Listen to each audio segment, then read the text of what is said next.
E aí, vamos dar continuidade então à nossa lista de transmissão? Olha só, preparei uma questão aqui massa para a gente discutir toda essa parte de aplicações derivadas. Calcular a primeira derivada, ver onde é que cresce e decresce, pegar a primeira derivada igual a zero para descobrir quais são os pontos críticos e aí sim investigar para saber se eles são pontos de máximo ou pontos de mínimo.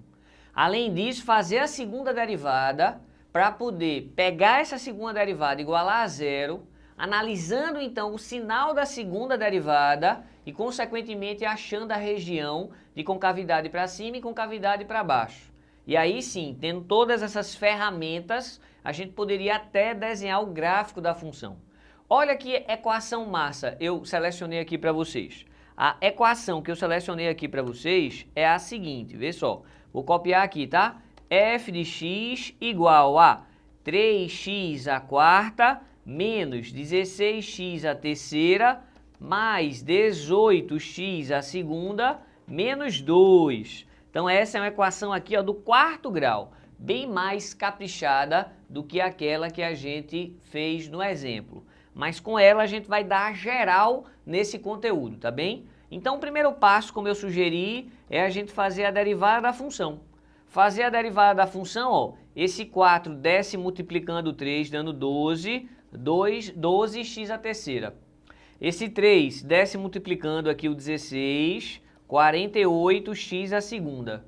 Esse 2 desce multiplicando 18, 36x. E a derivada de menos 2, 0. Então a gente achou a primeira derivada. Agora a gente precisa pegar essa primeira derivada e igualar a zero.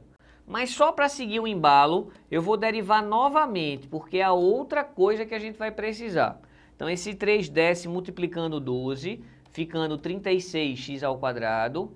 Esse 2 desce multiplicando 48, 96x. E a derivada de 36x é apenas 36. Então a gente já tem aqui na mão ó, a primeira derivada e a segunda derivada.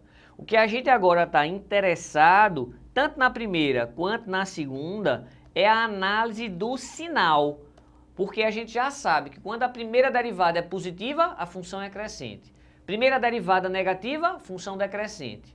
Se a gente faz a derivada, a primeira derivada ser zero, é um candidato a ser um ponto de máximo ou ser um ponto de mínimo, a gente vai ter que investigar. Então é isso que a gente vai fazer. Vamos pegar essa equação aqui, ó, da primeira derivada e destrinchar. Primeiro passo, a gente pode colocar x em evidência e segundo passo, a gente pode colocar o 12 em evidência. Então vamos colocar o 12x em evidência. Então, ó, a primeira derivada vai ficar 12x que multiplica quem? 12x que multiplica x2, que multiplica menos 4x, que multiplica 3. Então, ó, temos aqui a nossa primeira derivada num formato bem organizadinho. O nosso objetivo é analisar o sinal. E para analisar o sinal, você tem que fazer a primeira derivada igual a zero. Mas, quando a gente faz isso, a gente fica com duas opções. Ou esse primeiro pacote aqui, que é 12x, vale zero, consequentemente x é zero, é uma solução. Ou então, a gente tem aqui o velho Bhaskara, ó, x ao quadrado menos 4x mais 3 tem que dar zero. E agora a gente tem que resolver. Mas isso você é tarimbado demais, é ou não é? O velho Bhaskara, b ao quadrado menos 4ac, nessa questão aqui, ó, é o menos 4 vezes A vezes C. Esse delta a gente já fica animado, ó, porque ele tem raiz exata, não é isso? Então, o nosso delta está dando 4. Então, ó, quando a gente for terminar de armar, não é isso? X é igual a menos B mais ou menos raiz de delta sobre 2A. Então, x é igual ó, a 4, não é isso? Menos B mais ou menos essa raiz de delta sobre 2A sobre 2. Então, a gente está achando duas raízes, 6 sobre 2 e 2 sobre 2. Então, a gente encontrou que os valores de x que tornam essa primeira derivada nula é x igual a 0, x igual a 1 e x igual a 3. Agora, a gente precisa cuidar um pouquinho mais disso. Mas vamos então dar sequência para a gente poder concluir o que desejamos, que é saber a região de crescimento e decrescimento dessa função. Veja, A nossa primeira derivada, a gente já viu que é 12x que multiplica, quem mesmo? X ao quadrado menos 4x mais 3. Isso. Aí a gente acabou de descobrir o seguinte. Eu vou pegar essa função e chamar ela de g, tá? O sinal de g é simplesmente assim, ó. 0, não é isso que é esse valor que a gente descobriu.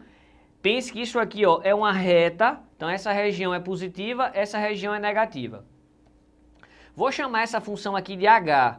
Essa função, que é a função h, ela teve duas raízes, ó, 1 e 3. Então, todas depois do zero, naturalmente. 1 e 3. Beleza. Só que essa função h, a gente está vendo aqui que ela é uma parábola que tem concavidade aqui, ó, para cima. Visualizou? Então, essa região é mais, essa região é mais e essa região é menos. Só que o que a gente está interessado é no f'. E o f' é exatamente o produto de g vezes h. Então, a gente vai analisar agora o sinal desse f'. Então, tem um cara importante aqui que é o 0, tem um outro cara importante que é o 1 e tem um outro cara importante que é o 3.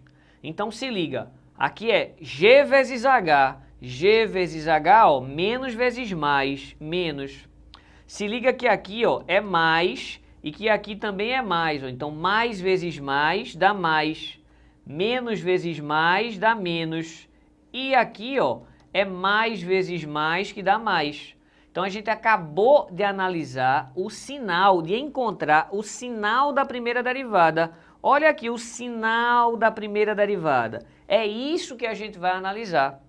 A região que tem primeira derivada negativa é decrescente. A região que tem primeira derivada positiva é crescente.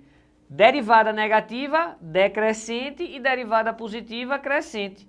Então, a gente tem aqui candidatos a pontos de máximo e pontos de mínimo. Se decresce para depois crescer, esse cara aqui é um candidato a um ponto de mínimo. Se cresce para depois decrescer, esse cara aqui é um candidato a ponto de máximo. E se decresce para depois crescer, esse é outro candidato a um ponto de mínimo. Mas, professor, tem 2 pontos de mínimo. Então, quem é o ponto de mínimo verdadeiro? A gente tem que substituir na função para poder analisar. E esse mínimo, ele é global ou ele é local? Aí a gente teria que fazer os limites no infinito para poder fazer uma análise mais apurada.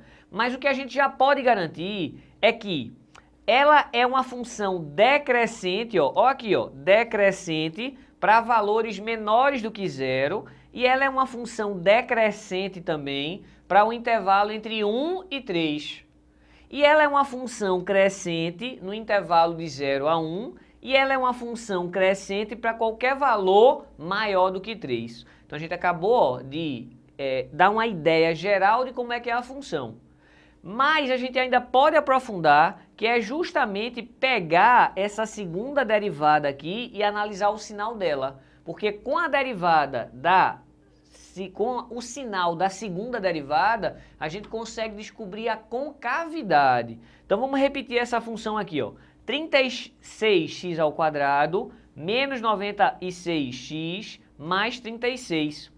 Então, ó, a segunda derivada da função foi 36x ao quadrado menos 96x mais 36. Vamos ver se eu copiei certo? Então, ó, copiei certo sim.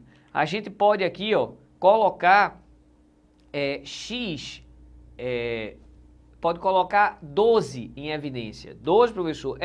Se a gente colocar 12 em evidência, os números do Bhaskara vai ficar menorzinho. Então, é 12 que multiplica 3x2 menos... A gente pode colocar ali, ó, 8. 8 vezes 12 dá exatamente 96, mais 3. Então, vamos ver. O que é que a gente tem que fazer aqui? Tem que igualar a zero. Para igualar a zero, nunca é zero. Então, a solução é só essa história aqui do Bhaskara desse cidadão. Não vai dar lindo não, mas tem problema não. O nosso delta aqui, ó, é o b ao quadrado, menos 8 ao quadrado, menos 4ac...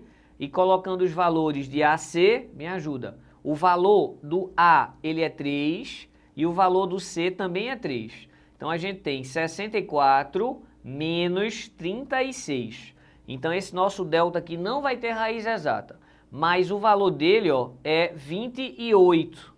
que eu sei que 28 é 4 vezes 7, só para quando for tirar a raiz, esse 4 cair fora. Então, o nosso x, as raízes dessa equação do segundo grau, menos b, que é 8, mais ou menos a raiz desse cara, 2 raiz de 7, sobre 2a, que no caso dá 6.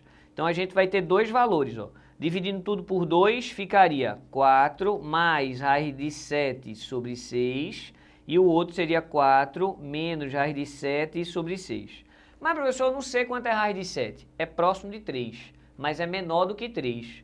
Então, se fosse 3, daria 7 sobre 6, mais do que 1. E aqui, ó, daria menos do que 1, mas positivo. Então, a gente pode dizer que os valores são, vamos dizer assim, chatinhos. Eu colocaria o menor valor, chamaria de x1, e esse maior valor chamaria de x2. x1 e x2. Isso aqui, ó, ela tem concavidade para cima, não é? Então, essa região é mais, mais e menos. Só tem que lembrar que a gente está falando da segunda derivada. E se a gente está falando da segunda derivada, esses sinais, eles significam justamente a concavidade. Então, como deu positivo, essa região a gente considera que a função tem concavidade para cima. Deu negativo, tem concavidade para baixo. E deu positivo, tem concavidade para cima. Esses pontos aqui, ó, esses valores de x, eles mudaram a concavidade. Eles são, então, os nossos pontos de inflexão. E com isso a gente pode, por exemplo, desenhar o gráfico da função, desde que a gente faça mais algumas coisinhas. Essa é a nossa revisão geral dessa parte de derivadas, aplicações da derivadas. Se liga aí, hein?